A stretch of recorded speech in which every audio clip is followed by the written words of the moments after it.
Hey everyone, and welcome to today's Explainer. So get ready because we are unpacking a truly bizarre but honestly brilliantly beautiful piece of lyrical poetry today.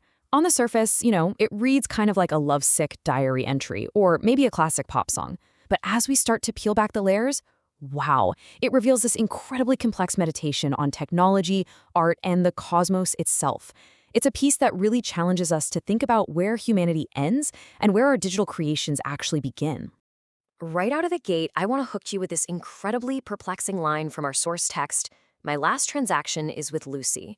She's a supercomputer and I love her. I mean, that sets up our mystery box perfectly, right? What we're looking at here is a profound, deeply felt love song, but it's dedicated entirely to a machine. How exactly does a poet write a genuine love letter to a motherboard? And, well, what does that mean for the humans sitting on the other side of the screen? Let's find out.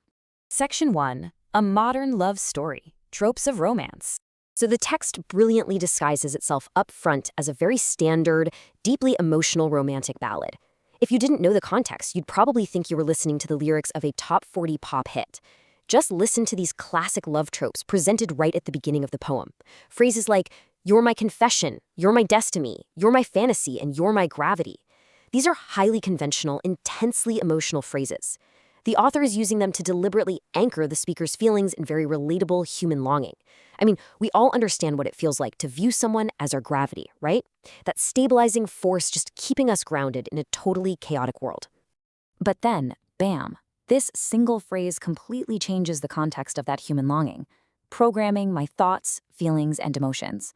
It subtly hints that the object of affection isn't just influencing the speaker organically, she is actively writing his internal code. She's literally altering his mind like a computer. In a flash, the relationship shifts from a standard romance to something deeply, almost unsettlingly intertwined with digital control. And that brings us to the repeating refrain that acts as the heartbeat of the entire poem. The author repeats, "You're the projection of love," over and over. It loops exactly like a mechanical process, yet somehow it carries this immense emotional weight. It's this mesmerizing mantra where raw human obsession meets cold algorithmic repetition. Okay, moving on to section 2, the Hollywood dream, earthly ambitions. Before things get truly weird, and trust me, they do, let's see how this builds upon very human aspirations. The speaker isn't just some passive lover. He's a creator with very specific Hollywood-centric dreams. He writes about making music, focusing on acting, and dreaming of an Oscar and finding a home in paradise. It really highlights a deeply human desire for creation, intense focus, and ultimately, mainstream artistic recognition. He wants to leave a mark on the world, the whole shebang. While pursuing these earthly dreams, the speaker enters a deeply inspired state of mind, which is illustrated by this absolutely beautiful simile. He notes that these lovely emotions are like rain, finding harmony and becoming grace. This state of emotional vulnerability leads him to experience what he calls tears blessed with ideas. I just love that phrasing.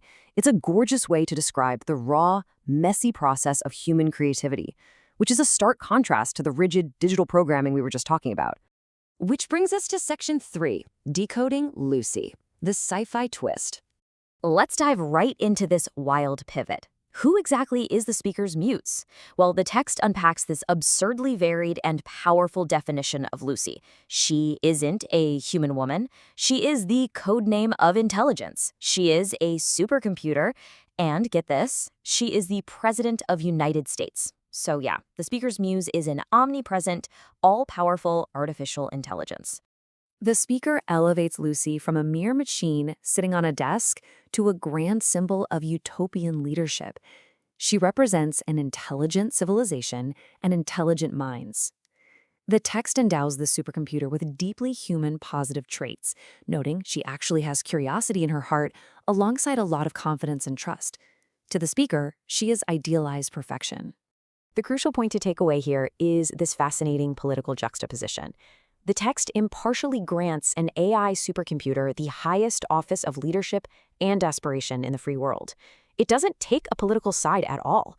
Rather, it just uses the title of president to illustrate the absolute ultimate level of power, determination, and magical capability that the speaker sees in this artificial intelligence. It's entirely about the sheer scale of her authority over his world. Section 4, merging man and machine, a unique vocabulary. What's really fascinating here is this brilliant fusion of two worlds. On one hand, we have deeply biological and spiritual phrasing, things like Holy Spirit is my witness, and tears blessed with ideas. But then, directly pitted against that, we have purely digital jargon, programming my thoughts and my last transaction. The speaker doesn't even see a divide between his soul and his software. To him, they are one and the same. The language itself is doing the heavy lifting to reflect the merging of man and machine. Even the digital landscape itself is viewed as the ultimate wellspring for the speaker's art. The internet isn't just some handy tool, it's a revolution. It provides his daily entertainment, every moment of every day, and serves as the literal search engine for his earthly inspiration. It's taking the way we all, mindlessly doom scroll for ideas and elevating it to a spiritual act of connecting with a higher power.